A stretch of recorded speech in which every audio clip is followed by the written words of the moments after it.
So the Quality Title origin story was my mother was doing notary closings and didn't like how things were going, how she was getting paid, how it was just bad business, and she got the wild vision to start a title company.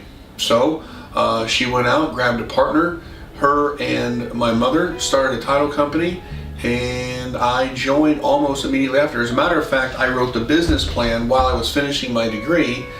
I think they paid me $200, and I wrote the business plan as we had to get underwriters and things like that. So I still have that business plan. It's pretty cool. And from there, I worked through every aspect of the job. I did everything. I started out title searching, going to counties, searching the public records. I've done it all. Clearing title, certainly closing title, final policies, recordings, all the fun stuff that is title. But I've done absolutely every aspect of it, which for certain plays into my knowledge, my experience, and my understanding of the business, and having essentially having a business degree. All of that ties into what I'm doing today. So from there, ups and downs. We were more of a refi shop when everything started, which means instead of purchase transactions, we were doing a lot of refinance transactions, and that's very volatile. So I realized that was a horrible idea, and hired really the biggest hire of my career, my right hand now, Rod Brummett.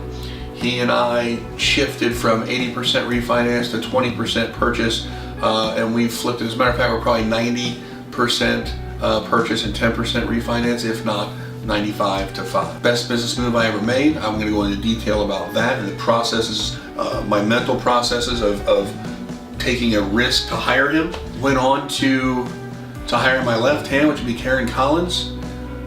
This is about a few years back, and to back up, I think one of the biggest things as a business owner, and especially a title business owner, was the 07-08 debacle in real estate. Boy, that was just a blind side and my fault. Boy, it's kind of, I would compare it to like people who lived through the Depression. Certainly not as intense, but it has a lasting effect on me that I will never forget. The lessons I learned, the hard lessons I've learned, I'll always take with me. Not to mention, though, most importantly, that grit, that refusal to give up. That's what I want to convey the most about that time in my life. I never gave up. I never for 1 second doubted that I was going to get through those years, which I say years because that's where your mind takes you, in that fear-based place that you can so easily go when not everything is going the right way. So now here I am. The table is set. I have the best employees I've ever had, and honestly, I have the best employees in the industry. And I finally, so in everything that I'm doing, I'm a big put your money where your mouth is guy. You know, getting behind this camera is not the easiest thing in the world, but if I'm gonna go tell people how important it is, I've got to take a crack at it myself. So here I be. But now that the table's set, I got to put my money where my mouth is. I went after the only person I truly believe I want to hire and have represent me, because if I'm the face of the company, if I'm why you use quality, which is not true, there's a million reasons why you use quality, but in my mind, and who I'm going to hire to be my proxy or on point for me, be my representative, we hired that fella as well. I want to talk about that process. I'm actually going to have a conversation with him, just he and I going over how we both came to the realizations, the struggles of making a major decision, because it clearly really affects both of our careers. And now that that's happening, I want to share about that. I want to share that. I want to talk about that. I want to talk about it before we even get our feet wet in this 2019 year, so we can come back and look at, well, how well did we do? Did we do what we say we were going to do? Did we pull it off? And when we say yes, I want to share that, how we did it, what we did, where our mind, I feel like attitude and mindset is everything.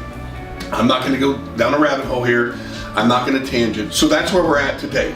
That's the history of Quality Title. I am going to talk about certain things, that 07, 08, that was big. Nepotism is a big thing. Working with my mother, working with a wife, working with a mother-in-law. Like, these things all play into and are a part of my development. And I'm not saying nepotism is bad or good. It's both, can be. For me, I think it's been a very, very good thing. Then I want to talk about the points there too. Gosh, there's so many places I can go, and I'm not going to get too far ahead of myself, but I want to delve into that as time passes and as whatever we kind of call these episodes or whatnot come out. So that is the origin story of the Quality Title. I've already given the origin story of Jim Schaefer, and now it's time. I really want to dive in and get into some of these life experiences, some of these things that I truly feel like either gives you a perspective, changes your attitude, makes you overcome a fear. I'm just some guy on Southport Road in Indianapolis behind a camera, but I'm doing it. And that's really, more than anything, is getting out of the chair, going out and doing something, and keep pushing yourself so that even if it's not a business thing, even if it doesn't affect you business-wise, don't think for a second that pushing yourself as an individual will not in any way help you in business, because it's just, people say that business isn't personal. I don't understand that concept. Everything's personal. We'll dive into that too, because that's a rabbit hole in itself as well. But I believe it's all personal, and not like touchy, whiny, crying when I take a loss or a hit. But man, I feel everything, and I think, and for me, that's what makes me good. So anything you change about your life, anything you're doing to push yourself as an individual, all of it plays into what you're trying to accomplish with your checking, your savings, your future, your retirement. All right, I think I'm done.